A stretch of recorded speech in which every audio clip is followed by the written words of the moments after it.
திண்டுக்கல் மாவட்டத்தில் காய்கறி சந்தையில் முருங்கைக்காய் கிலோ 19 ரூபாய்க்கு குறைவாக விற்பனையாவதால் முருங்கைக்காயை சாலையோரத்தில் விவசாயிகள் தூக்கி வீசி சென்றுள்ளனர்.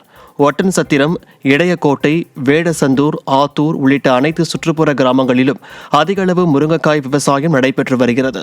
இந்நிலையில் ஒட்டன்சத்திரத்தில் முருங்கைக்காய் கிலோ 10 ரூபாய் முதல் 19 ரூபாய்க்கு விற்பனையாவதால் சுற்றுப்புற பகுதிகளில் விற்பனைக்காக விவசாயிகள் கொண்டு வந்த முருங்கைக்காயை சாலையோரம் வீசி சென்றனர்.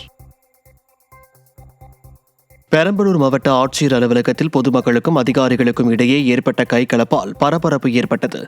செல்லக்குடி, ஆவடி ஏரி ஆக்கிரமிப்புகளை அகற்றக் கோரி உயர்நீதிமன்றம் ஆக்கிரமிப்புகளை அகற்ற உத்தரவிட்டிருந்தும் அதிகாரிகள் நடவடிக்கை எடுக்காததால் மாவட்ட ஆட்சியர் அலுவலகத்தில் குறை தீர்க்கும் நாளில் மக்கள் மனு கொடுத்தனர். அப்போது ஆலத்தூர் வட்டாட்சியர் மக்களிடம் ஒருமையில் பேசியதால் பொதுமக்களுக்கும் வட்டாட்சியருக்கும் இடையே கைகலப்பு ஏற்பட்டது. விடிய ஆட்சியில் அதிகாரிகள் அதிகார மனோபாவத்தில் இருப்பதாக மக்கள் குற்றம் சாட்டுகின்றனர். நீர்வரத்து வாரியால் பாதிக்கப்பட்டவங்க 10-15 பேர் வரோம், மனு கொடுக்க போகிறோம். எங்களை மரியாதையாக அது மனுவை வாங்கி அதுக்கு பொறுப்பாக பதில் சொல்லாமல் எங்களை வாயா போயா வெளியில் போயா இங்கே எதுக்கு வந்தீங்க அப்படின்ற மாதிரி தவறுதலாக பேசுகிறாங்க. அதுக்கு மேலே அரெஸ்ட் பண்ணிவிடுவோம், உங்களை சிறையில் அடைச்சிடுவோம் அப்படின்ற மாதிரி மிரட்டுறாங்க.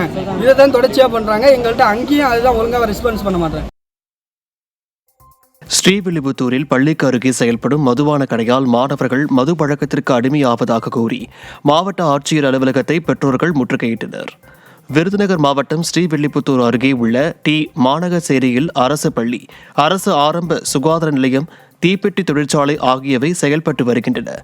இந்நிலையில் அதே பகுதியில் இயங்கி வரும் அரசு மதுபான கடையால் பள்ளி மாணவர்கள் மது பழக்கத்திற்கு அடிமையாகும் சூழல் உருவாகியுள்ளதாக கூறி ஆட்சியர் அலுவலகத்தை பெற்றோர்கள் முற்றுகையிட்டனர்.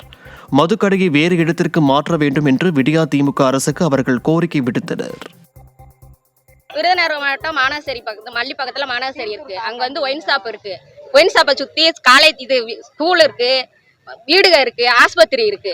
பிள்ளைய போறது ஸ்கூல் போறேன்ட்டு கடைக்கு போயிருது. 10ஆம் கிளாஸ் 9ஆம் கிளாஸ் படிக்கிற பிள்ளைலாம் வீட்டுக்காரங்க கடை இந்த போயிட்டு வந்ததுன்னு சாரா கடைக்கு போயிருந்தாங்க. அதனால பாதிப்பு எங்களுக்கு ரொம்ப இருக்கு.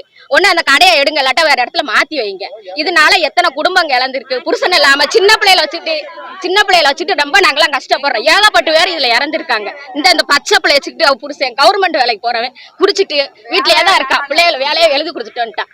எங்க வீட்லயே 2 பேர் செத்து போயிட்டாங்க குடிச்சு. இந்த பிரச்சனையால எங்க வீட்டுல எவ்வளவு கஷ்டம் வருது, எவ்வளவு பிரச்சனை.